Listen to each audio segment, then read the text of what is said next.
Ake sikwamukele mbukeli mangabe usanda kufika sikubingelele yithi laba ukholosa wakalubisi kanjalo nonoxolo umamtshali wakwamwali njengamanje ngembukeli sesingena ehoreni lethu lesibili lohlelo masitshaye iqhuma naze ihamba phambili kuleli hora.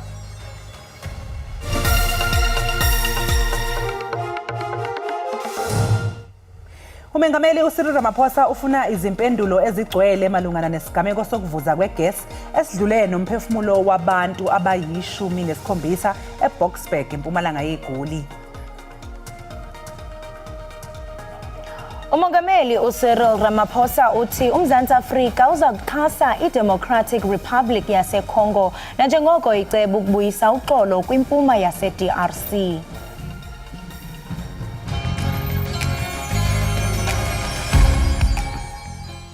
Molweni babukeli ninguSiyavia Sineko ufuna indaba zesixhosa kwi-SABC 1. Ndithanda ukunikhumbuza ifikile inkqubo ezasekhaya jikelele kwijelo iDDT. Le nkqubo iphethe indaba ezolonwabo, ezemidlalo, uqikelelo lwemozulu, yonke into ikhona, ungaphoswa.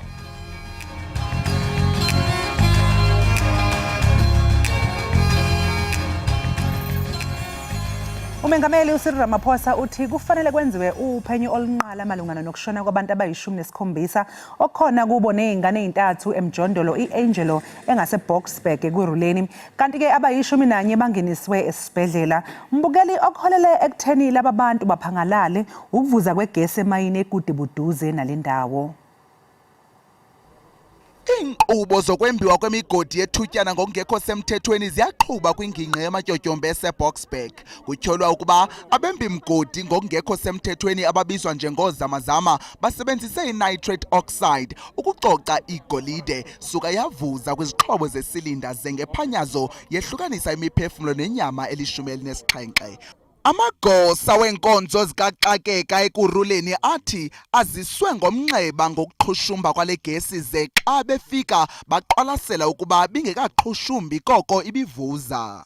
Abahlali bahlabe ikhwelo kurhulumente ukuba abenomkhosi nabangqengqwa bokhuseleko abakhululela kule ngingqi nanjengoko yonganyelwe ngabembi mgodi abangekho mthethweni. I'm calling for a complete new strategy in confronting this thing, a strategy that is well resourced and the capabilities of our law enforcement agencies that are at the higher level and the need to respond in a manner that is if you are in a war zone. Abanye abahlali balibikile ivumba elingaqinisa imnqwazi kwabakwantsasana phambi kwesiganeko kodwa kutyholwa ihambo ngonyawo lonwabu ekuphenduleni kwamapolisa. Le ntlekele yehle emva kweenyanga ezintandathu isaquphe sokuqhushumba kwetanki yegesi sehla phambi komhla weKrismesi, nyewe leyo yanyothula imiphefumlo engama-40 kweli magada ahlabayo. Ixesha elimiselwayo lokunqunyanyiswa komkhuseli woluntu uadvocate Busisiwe Mkhwebane ukuba aphendule imibuzo ebhaliweyo kuphando lwecandelo u194 lifike ladlula. Umkhwebane wanikwa de kube ngumhla wesithandathu kweyeKhala ukuba aphendule imibuzo ebhaliweyo evela kumalungu epalamente. Le mibuzo ethe yaqulunqwa ke mbukeli kuxwebhu lwephepha ngelixa inkokheli zobungqina ziye zathumela u199 page document equlathe imibuzo.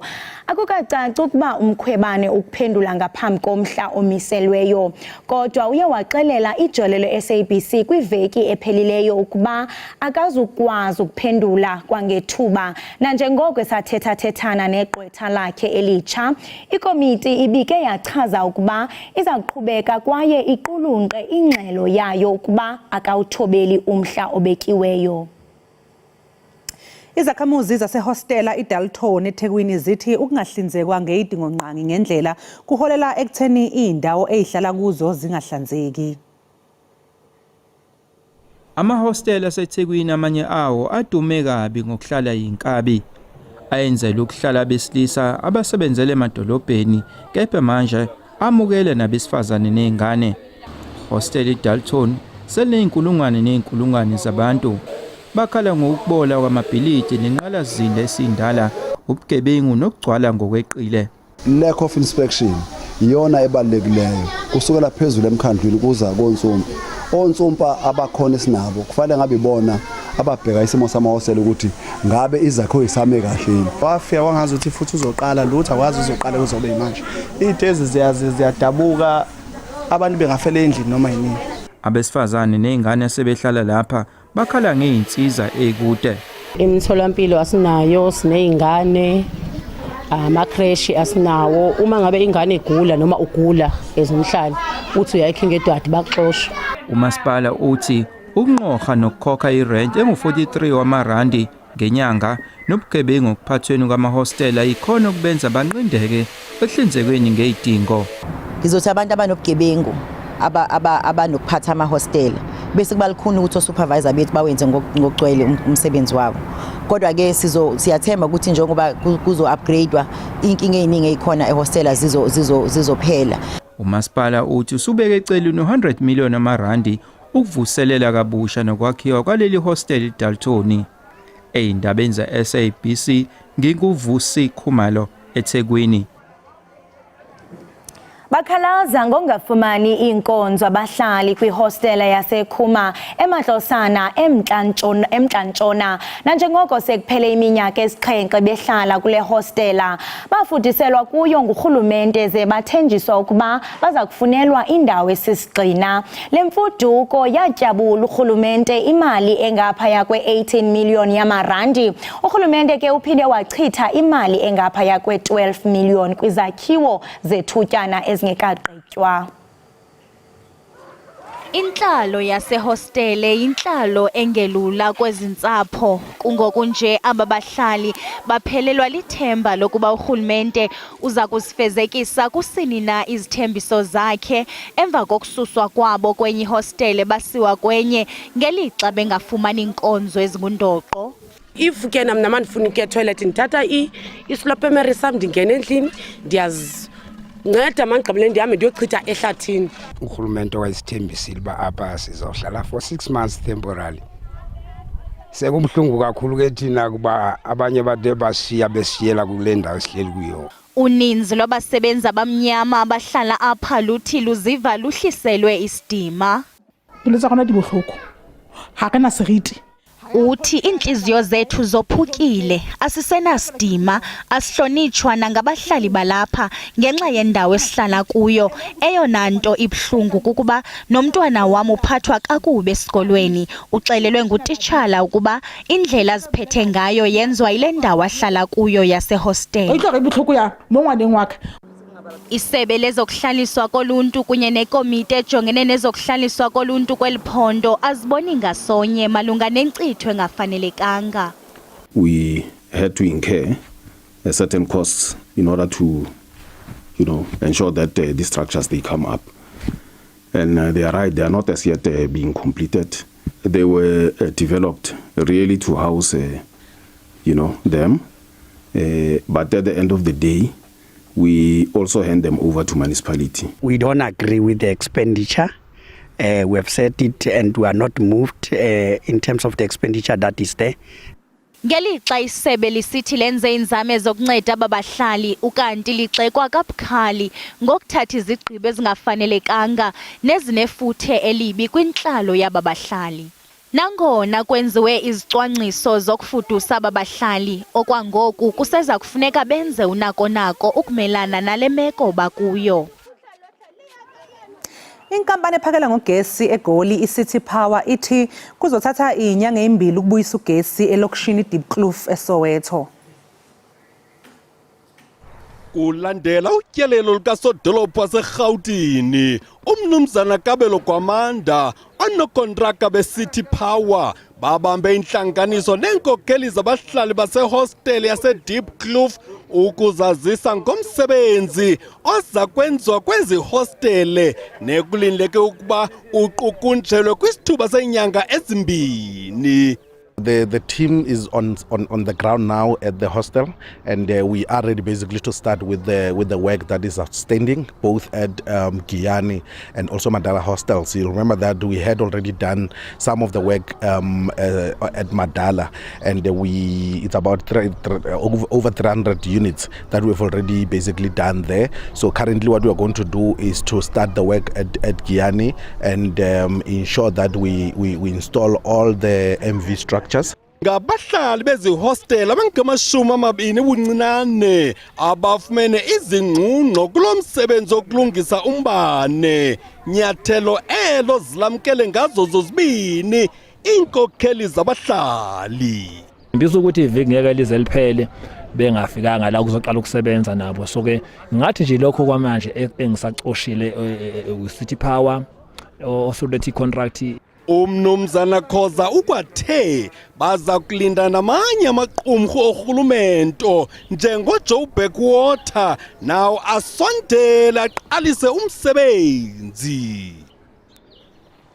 Umongameli uCyril Ramaphosa uthi uMzantsi Afrika uzakuxhasa iDemocratic Republic of Congo nanjengoko icebo ukubuyisa uxolo kwimpuma yase-DRC. OkaRamaphosa xa kungoku use-DRC nalapho ethe wangusekela sihlalo kwikomishoni yeseshoni ye-12 ye-SADC kunye nomongameli uFelix Tshisekedi. uMzantsi Afrika ukuzawuthi kangoku uphala phambili njengomthombo wokuqala wotyalo mali olungqale ngqo kwelaseCongo. Ukanti umongameli uCyril Ramaphosa uphelekwe ngabaphathiswa baliqela abakwicabinet yakhe nanjengoko lamazwe mabini akwaceba ukwandisa nokufunqula urhwebo kwaye baqinisekise ukuba izigqibo ezithatyathwayo ziyafezekiswa. Namhlanje ke mbukeli sicele ukuba uphawule mayelana nezimayini engasetshenziswa okugcina phela sekubeka impilo yomphakathi engcupheni ubeke usuphawula kanje. Kamuzu ukubika lezi gameko inkinga enkulu laba bantu abemba ezimayini sebeyasebenzisana kakhulu namaphoyisa. Isikhathi esiningi bayawagwazela amaphoyisa uyahamba uyobabika lapha uhlaselo ebusuku lapha nhlaselo lapha ebusuku nibulawe. So abantu sebeyasaba. Amaphoyisa enza umsebenzi wabo mayehluleka akufaka amasosha kube yiwona anqanda le nto. Amaphoyisa sehlulekile bakithi ahlulekile amaphoyisa incaca. Angena amasosha manje sekuyokuphela azosiza. Msakazi imbi kakhulu imbi lento yenzakele kakhulu futhi ngoba sesikhathele kulokhu siyasho ugovernment ngathi asina government obere abekho abaholi zigcwele zonke lezi ndawo ekuruleni nje ziya operate ama mine angekho semthethweni ingakho abantu beshona ngoba maningi abantu bazigubhela nje yonke indawo ugovernment akenze something please amaphoyisa mayenza umsebenzi wawo. Kahle hle kulento eyenzeka lapha kulento yezimayini kufanele sisole kakhulu uhulumeni ngazothi uhulumeni wethu ufudula inyawo ekuthenini asukumele le ndaba yabantu bangaphandle ngoba mostly abantu bakoLesotho labana abenza le yanto yokumba imayini ngokungemthetho and uhulumeni akenzi lutho ngalokho akugcini ke kuphela ngokuthi kufa abantu nomnotho uyalimala somehow uma benza kanje. Kubhlungu okwenzeke endaweni yaseBoksburg ngifuna ukuvumelana nomnumzana uBabuzwe Nzima Vavi othe usola uhulumeni ophethe ngalento eyenzeke lapha ya ngoba abantu baze baba amazamazama nje ngoba imisebenzi ayikho eSouth Africa bakithi sithi emndenini nje yonke baningi laba bantu bakwethu sithi dudu imphephise nje ingane zakwethu.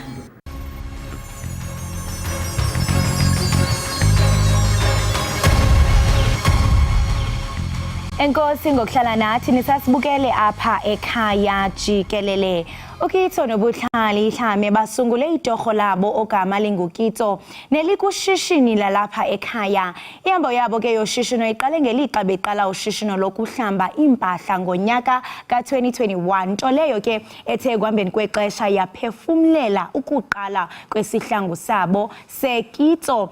Nekulindeleke ukuba sivuleleke eluntwini kungentsuku zatywala. Kusichazela banzi ngehambo yabo kwezoshishino kumagumbi ethu sasazo sihleli nabo osomashishini abaze ngobuso elizweni.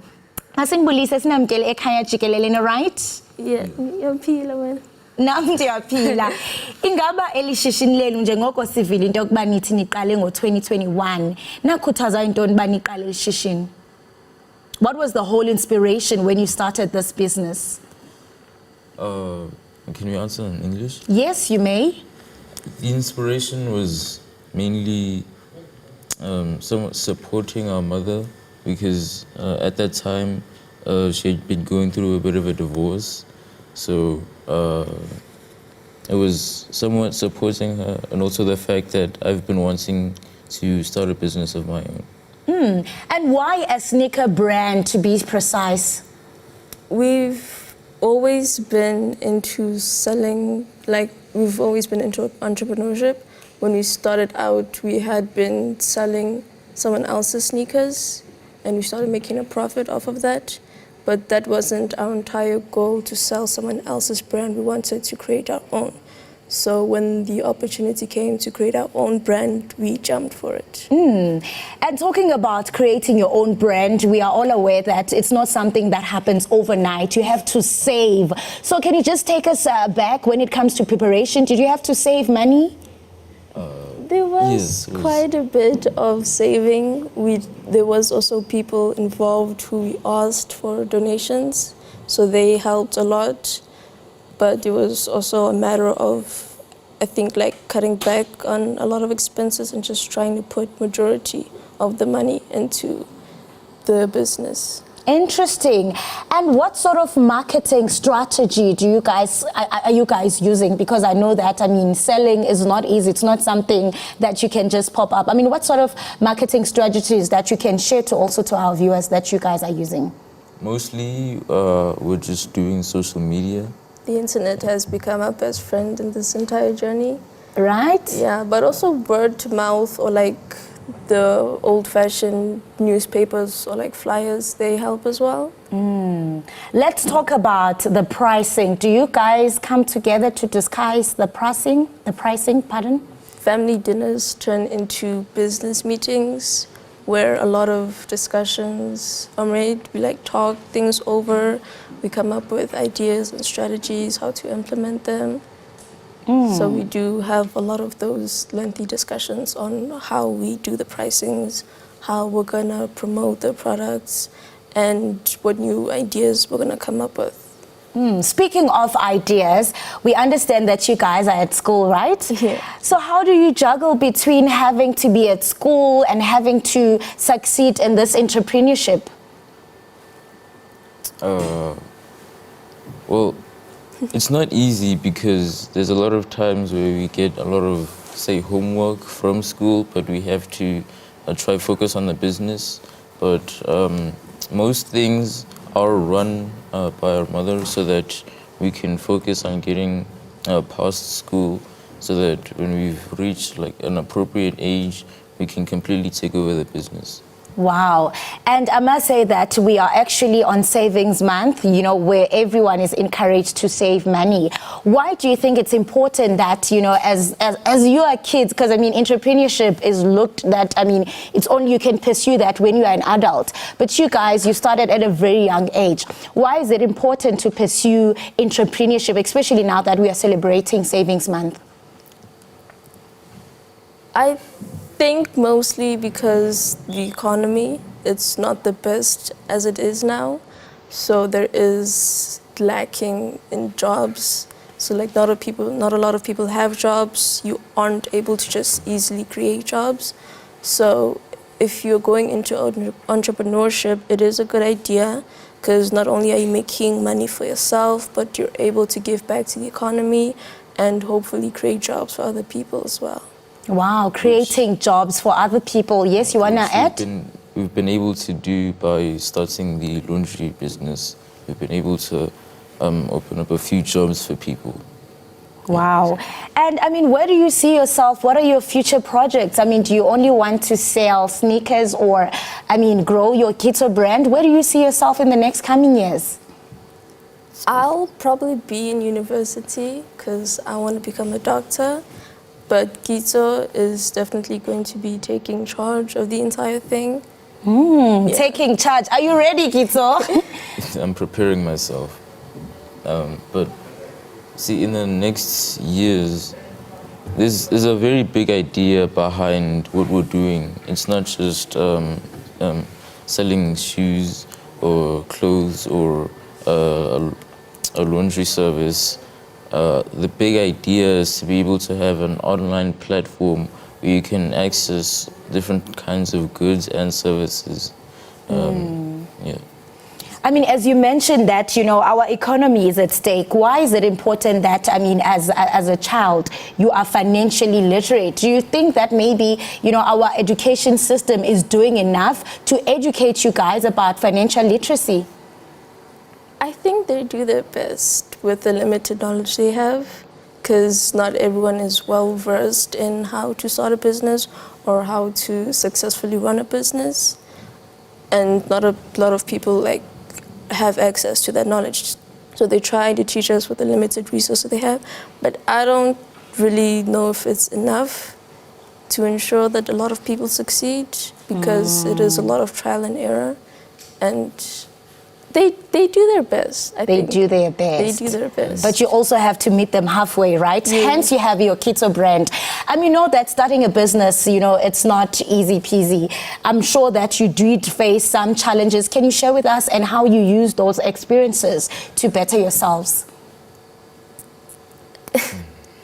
Keto? Yeah. The challenges that you faced when you were creating this Keto brand? I guess it was getting it off the ground. It wasn't easy to, first of all, get this started and then get people to know this business. But after a lot of, I don't know, like, there've been multiple periods where we've had no customers for the laundry, or before, like when we don't have customers for the shoes. But the main thing is marketing. If we're able to market our product well, then we're setting up ourselves for success. I mean, now that you have started your own business, basically you are a generation of problem solvers. You are going to be future billionaires. I'm looking at trillionaires, and I'm really proud of you guys. I mean, how do you think this is going to help you in the future? I think entrepreneurship can really help you with the believing in yourself part, because if you don't necessarily believe in your products, then how do you expect millions or possibly billions of people to try and support you and believe you? So I think that's a factor that could contribute very well, the believing in yourself. Yeah. Can you just take us through what we have on the table? I see we have a cap. We also have, I mean, what are you guys looking at? These are just the basic things that we designed to show what we are possibly capable of in the future. This is what we have now, but we are currently in the planning process of getting more things in. What are you, I mean, are you guys looking at summer, since, I mean, we are approaching summer, I mean, spring season? What are you going to be having for us? We are planning a launch to release the shoes and a couple more clothing items to make it more official that, you know, we exist and this is the things that we have. Yeah. But here we have the red Keto laundry t-shirt. You can just put it on the table so that we see. Unbox it on the, oh, this is the one. This is the laundry t-shirt. Can I can't reach it. And this is the buff mask. There you have it, Mbukeli. Wow, we are really proud of you guys. And that is? The buff masks and the cap. That's the mask. And what's the inspiration behind the mask? I mean, are you inspired by the COVID, or is it the new fashion? I think, I don't know, the simplicity of it. Oh, the simplicity. Add the label, and it's still comfortable and wearable. And there's a bit of like a slogan on it. Knowledge applied is power. Knowledge applied is power. Can you elaborate on that? What does it mean? His name Keto means knowledge. Oh, your name Keto means knowledge. Yeah. So, I mean, I'm sure you guys are proud of yourself. I mean, you wake up each and every day, like right now you are wearing your own brand. I'm sure even, I mean, your peers, they really are proud of you guys. I mean, what message would you like to convey to your peers who are watching us this on this day to say, you know what, you can also start your own business, no matter how small it is, you can end up as you guys are? Words of wisdom to your peers? One of the fundamentals of life is simply trying and doing, because you can't get any results if you don't put yourself out there and are willing to do the things you need to do. And what do you say to your peers? It's more of the old-fashioned way, but like the quote has been around for long, but it is good. It's like just believe in yourself. Believing in yourself And is the first secret to success. And surrounding yourself with people that believe in you as well. Because if you have a good support circle and you believe in yourself as well, there's nothing in this world that you can't do. You become unstoppable, just like you guys. Yeah. Thank you so much for joining us. We wish you the very best in your journey. We are looking at you guys. You are the future billionaires. All the best in your work. Thank you for having us. Right, mbukeli wami sincokola nakwalo kabantwana abaseze ngobuso elizweni besenza ke izinto ezinhle kakhulu kwaye Ekhaya Jikelele siyazingca ngabo. Umbuzo ke omileyo kukuba wena uzoyithola njani uhleli ekoneni. Ngoku ke masithi qhwi siye evenkileni kodwa ke mbukeli ikhona into engathi ke sikuphathele yona. Kanti ke xa sihlabela mgama ngovimba wethu likhe lifike ixesha apho uqonda ukuba ubawela ukuphuma uye kwindawo ekude uyopholisa ingqondo. Zininzi ke indawo ezintle apha kwelinye ilizwe lethu, nantsi enye yazo.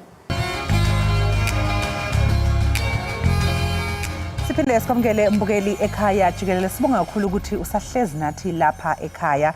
Njengamanje ke mbukeli amaqembu amatasa alungiselela isizini ezayo kanti amanye awahleli phela amatasa atheza abadlali abanohlonze ukuthi isizini entsha ithi bafice ke sebemi ngomumo. Ukuthola banzi ke ngalokhu sixoxisana noThando Gqamane intatheli ezemidlalo ke estation esingaphansi kwe SABC umhlobo wenene. Thando sikubingelele sikwamukele ohlelweni. Hi Maxoli, manibulise kuwe nibulise nakubabukeli Jikelele. Alright, ugrand yonke into right. Siyaphila Maxoli man ngaphandle nje kwe last kicks of a dying horse the winter. Hayi siyaphila eCape Town. Ni right mina? Hayi si right thina sishushuke apha e-studio kodwa ngaphandle hayi cha uqinisile kuyabanda okwangempela. Thando asingene kuzo ke indaba zezemidlalo, ibhola lezinyawo. Ake siqale nje ngeKaizer Chiefs. Ngizwa kuthiwa inabadlali abasha ebathengile akusixoxele ngabo. Yeah, wena Maxoli kuthi ungenikile into kokungana nonke Kaizer Chiefs ke yenze ngcono kuleni season. Siqala nje kwaku coaching staff kuyo. Basuse uAtazwane bambuyisela umva kwindawo yakhe ye-assistant coach eqhelekileyo uMulihle Ntseki no the technical advisor kuyo i-coaching staff ye-first team nayo i-development kunjalo nje ejonge scouter etikita nabadlali together with the scouts ze-Kaizer Chiefs to build a net. Bayenzile ke lonto ngoku bayakhilelwa net leyo kulindeleke uMulihle Ntseki former Bafana and Safa Juniors coach iqhuzula imikhala pha kwi-Kaizer Chiefs. But that's not the only change okanye basingatsho abadlali abathe babe bayangena. You know, Opule Modi have recently signed from Golden Arrows to come and join Kaizer Chiefs, and they are still negotiating with a number of players. Today, Kaizer Chiefs, I mean, the likes of Thulani Ferrero are still rumored in the Gokbana Bios join Iqela layo Kaizer Chiefs. But Kaizer Chiefs have made some good signings so far this season. It's just into kokubana xa ujongile zizawujela kusini na ezo changes nezo signings bazenzileyo njengoba kuqala isizini. Ne-Orlando Pirates nayo kuthiwa impela hayithengile. Ingaba ke obani laba bathezwe amabhakabhaka? Bengicela uphinde ke Maxoli. Bengithi mase siphuma kwi-Kaizer Chiefs ne-Orlando Pirates nayo kuthiwa ithengile. Sengibuza khona ukuthi ke kwa-Pirates khona kuthengwe bani? Nabo bathengile kwaye bathenge kakuhle, bathenge into ebonakalayo nabo, just much like i-Kaizer Chiefs who have strengthened ngemva nayo i-Orlando Pirates have gone out to strengthen up nalapho, especially from the back. Umelusi Buthelezi, a very renowned goalkeeper, ikhiphele nayo izwe kubafana bafana by Hugo Bruce. Bamthathile officially ngoku one of the players from TS Galaxy was joined the Orlando Pirates. Even though there's still a lot of talk when Amaxoli ngayo lenwana uBathuse Abasu, who just recently made the debut yakhe naye kubafana bafana, and i-country yonke yamthanda. Into efana ngoBathuse Abasi ebekhe walistwa phambi kwala international yabafana as an Orlando Pirates player, but clearly izinto bezingekagqitywa apho, and after that performance where wazithengisa nyani uBathuse Abasi, kuye kwabuywa kwajongwa into kokubana noko mhlawumbi uThini Sukazi uthi I can get a whole lot more for this young man. So ingathi uphinde wabuyela ezincwadini zayo i-TS Galaxy so far, and umile uchairman wabo uThini Sukazi into kokubana they are not going to be just letting go of uBathuse Abasi lula njengolo hlobo. I-player evaluable ekubonakalayo baye nekamva elikaqambileyo. Balicela ke noko nabanye abadlali akusalindeleke into kokubana Orlando Pirates noko officially izibandakanye nabo nayo kuyo le transfer window, njengoba sitsho abo sele betyikitile ngoku nabo sele bebhengeziwe.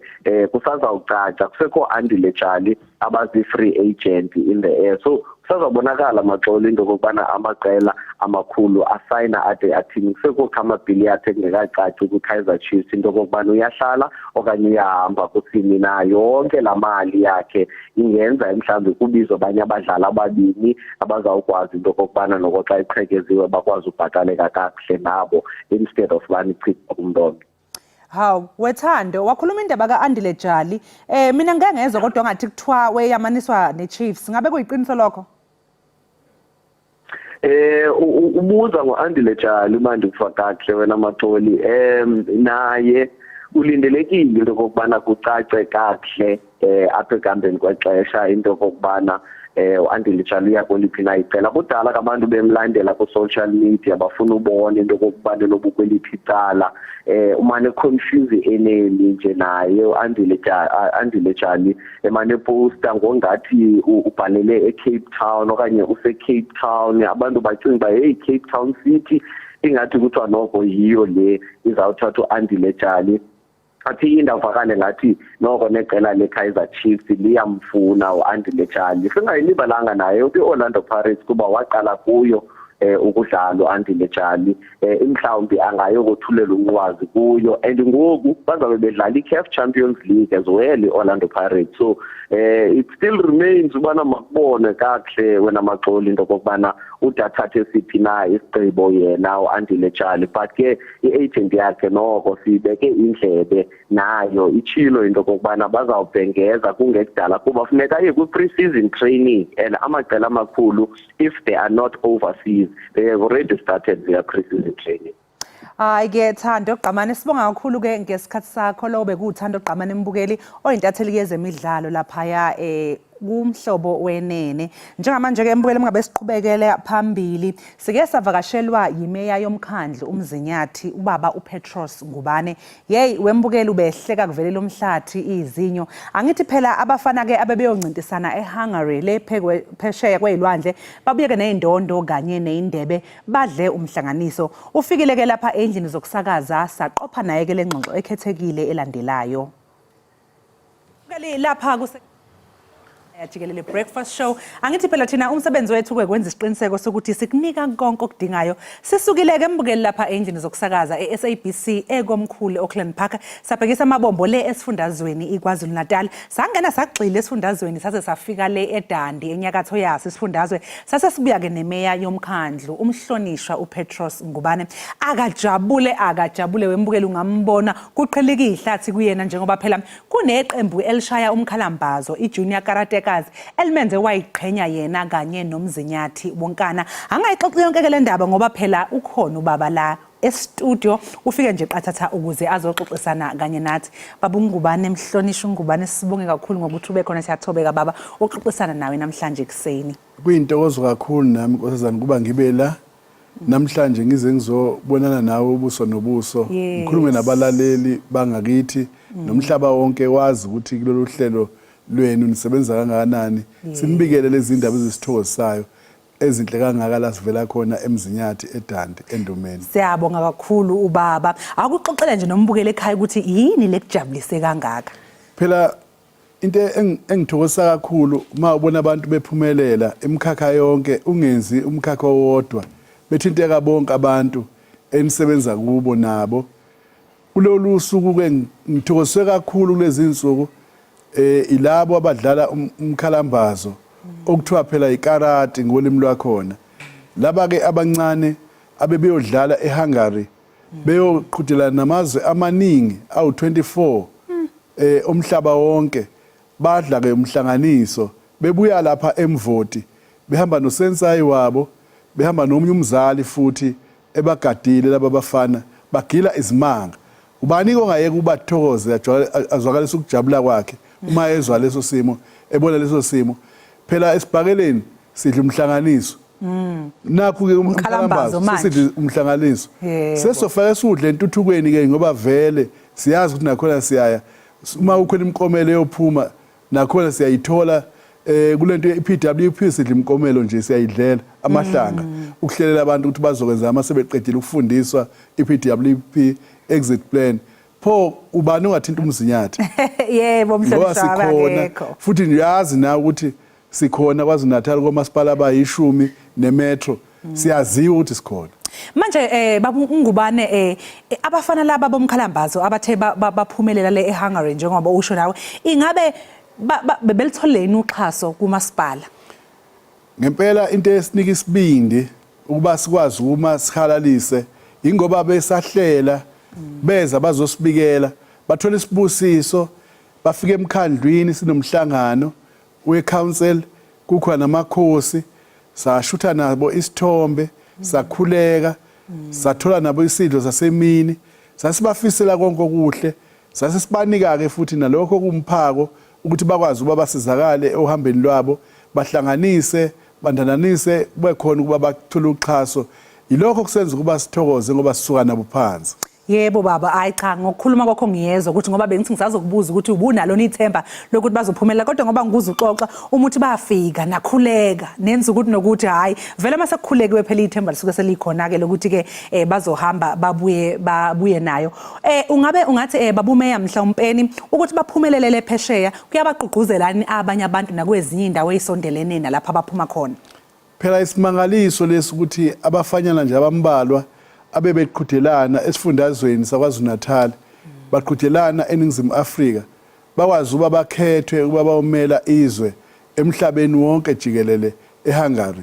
Bonke abantu nabe bengaboni bebukela kude ngicabanga ukuthi labe khona bazobona ngelinyiso ngoba nalabo ababesimele sibhakeleni babevela kuzo lezi indawo zethu sebesibheka ngelinyiso ukuthi ayi engathi impi yakhula emzinyathi kukhona amankomane khona umkhalambazo ayisesiye entuthukweni ke lapha iPWP siyabangena sizobangena ke futhi nakuma-Salka Games ngebhola nangani bawusithola angazi bosibamba.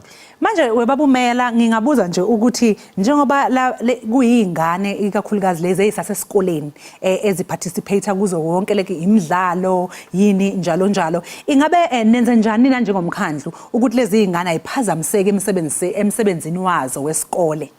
Kusho laba abantwana isikhathi abapractice ngaso kuye kube ngemva kwesikole kokuqala lokho uma izikole ivuliwe bese kuthi kwesibili futhi basebenze bapractice kanjalo ngempela sonto nangawa amaholide. Sikubonile ke lokuthi kubenza bakhutha kakhulu naseyifundeni ngoba ingane engasebenzisi umqondo isebenzise futhi nomzimba ayiphumeleli kahle kakhulu kodwa ingane esebenzisa umqondo isebenzise nomzimba wayo ivamisa ukuphase kahle esikoleni.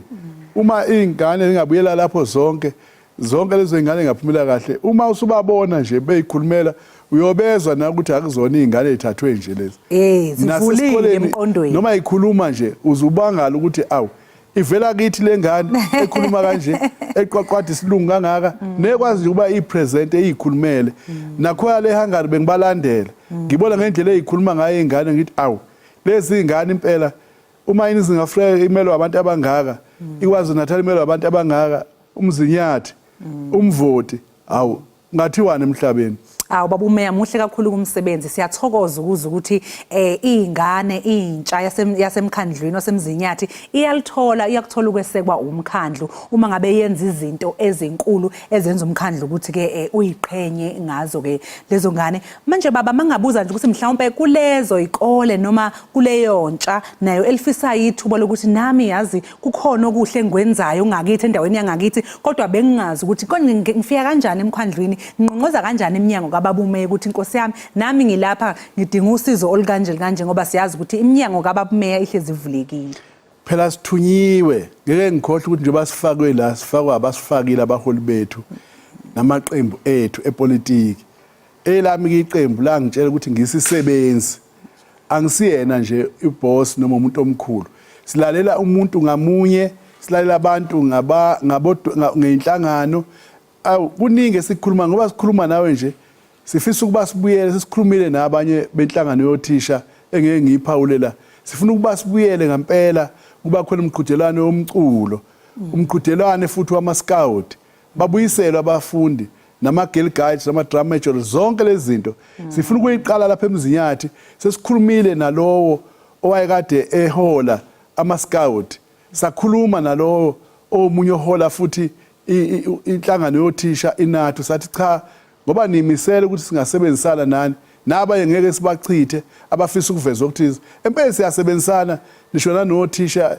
nabahloli emzinyathi siyapha ukudla izikole lezi zasebusika laba bafunda kusuke bangene le11 grade 11 grade 12 bafunda akukho esingakwenza emzinyathi kuba silekelele sisize lokho esingabamba khona iqhaza ngoba siyimisela ukuthi sithuthuke ngoba umzinyathi uyathuthuka ngakho ke bonke abantu sivule izandla bengeza bangaka ekhanseleni langakubo umuntu uma ebona kulula angaya futhi noma esenkosini yangakubo uma evelele angaya futhi nami ngibhalela futhi beze office lami mathupha ngivula izandla njengoba ngisho ukuthi ngisisebenzi akazange ngifundiswe nje ukuthi ngimkhulu njengoba ngibona nje nginje ngitengelutho omkhulu lo osungula iqembu lami ongenze kuba ngibe la. Yebo baba hayi siyabonga kakhulu ngomsebenzi omuhle enwenzayo.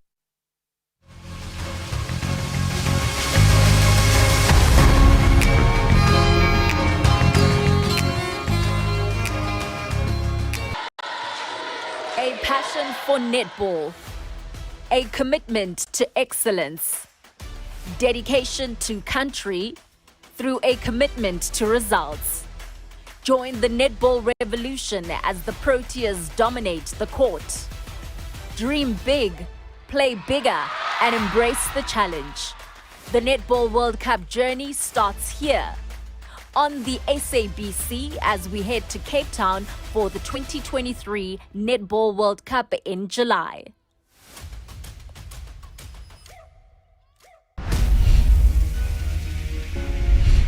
Ordinary stories of South Africans who have defied the odds and are wearing their scars like pearls. Is Everything Stories Untold? Stories Untold is about individuals who are strong, brave, and resilient. It's about individuals who take responsibility for their lives and believe in second chances. We amplify the voice of the marginalized. We are a platform of recovery, a platform of hope, a platform of victory. An absolute pleasure and a privilege to trailblaze content that boasts of inclusion, the type that represents stories of everyday Africans who do extraordinary things. We all have a purpose on the universe. What's yours? Catch Stories Untold on the SABC News channel every Saturday at 8:30 p.m.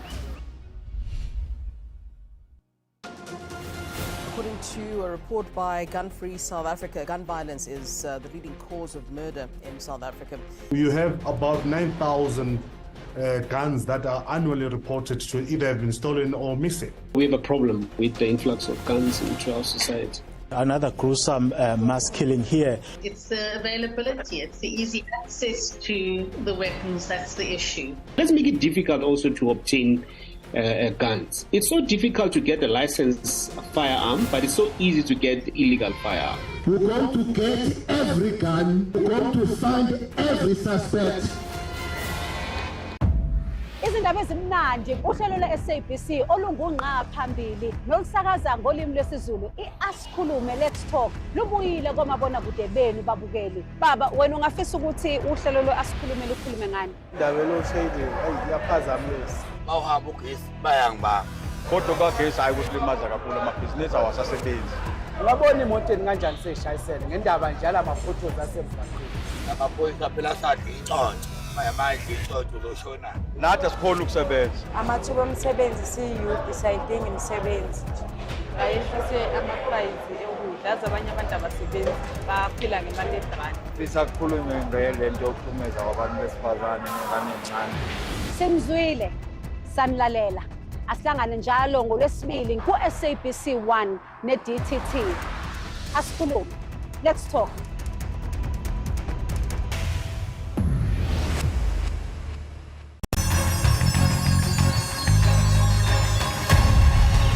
Asiphinde sikhongele mbukeli kulolu hlelo lwakho olungungqa phambili ekhaya Jikelele. Sisengosini yethu-ke yeyikaqedisa isizungu kanti namhlanje siseshashalazini nomqondisi ophinde abe ngumbhali wemidlalo yeshashalazi uLinda Shabangu.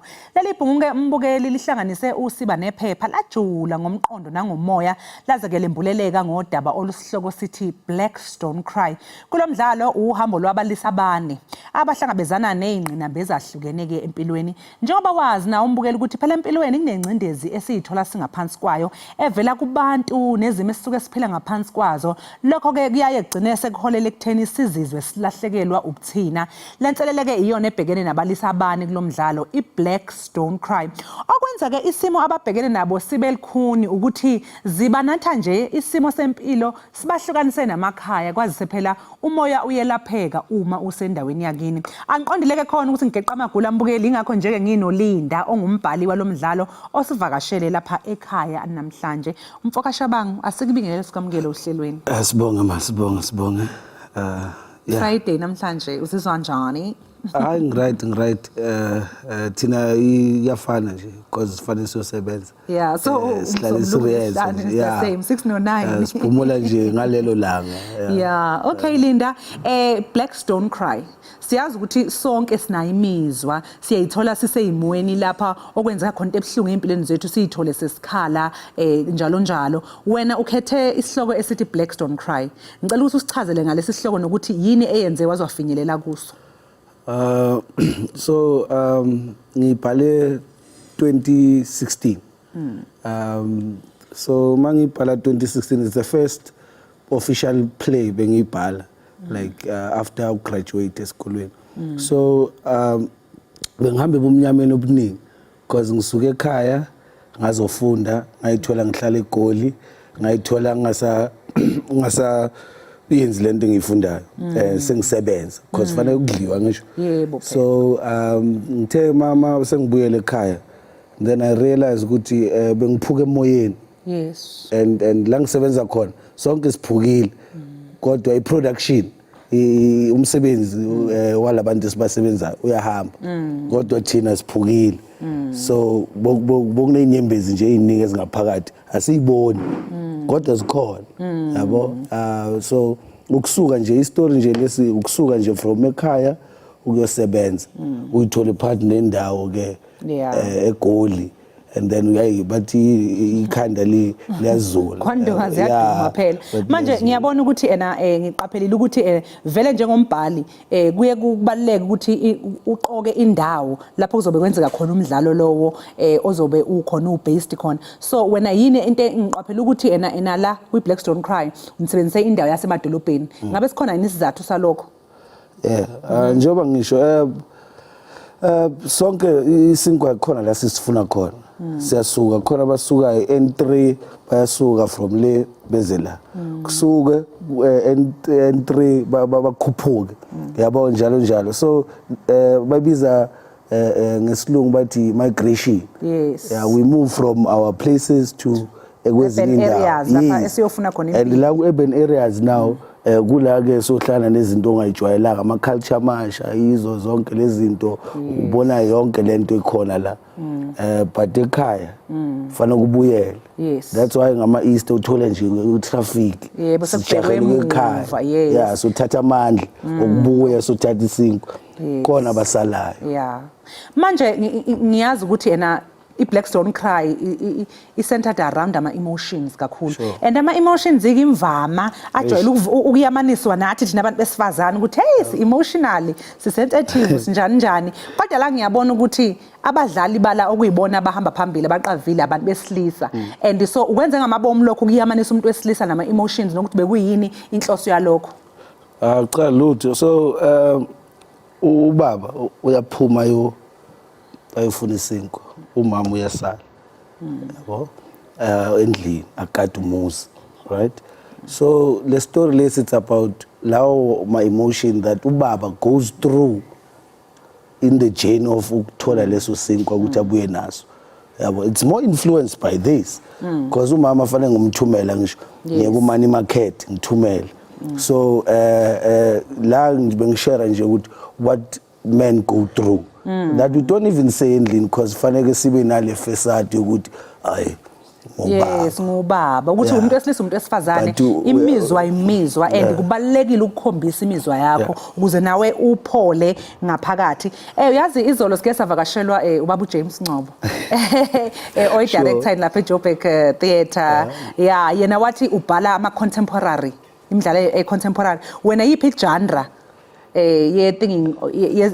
yemidlalo obhala ngayo so mina ubaba uJames mdala kimi mina ngisayikhulela so ngisayithola nami so nginokuyithola kule ikhathi eziningi at the same time past present future ngifuna ukuyibona njani as ne title lisho Blackstone Cry from kudala bokukhala mangithi ngiyalandelela namanje kusakhala so nginokuncane manje sengibona ifuture ngithi na uzokhala na yabo uzothi makayibuka iplay yami in 20 years time athi baba washo as nami sakhala so it's also ukubona nje ukuthi I change emuntwini omnyama ikhona noma ayikho yeah so iplay ke le Blackstone Cry sesiphetha nje umuntu mhlawumbe ufuna ukuyibuka bayayithakasela singaxhumana kanjani itholakala kanjani ukuthi ukwazi umuntu usayibona so besidlala eJoburg Theatre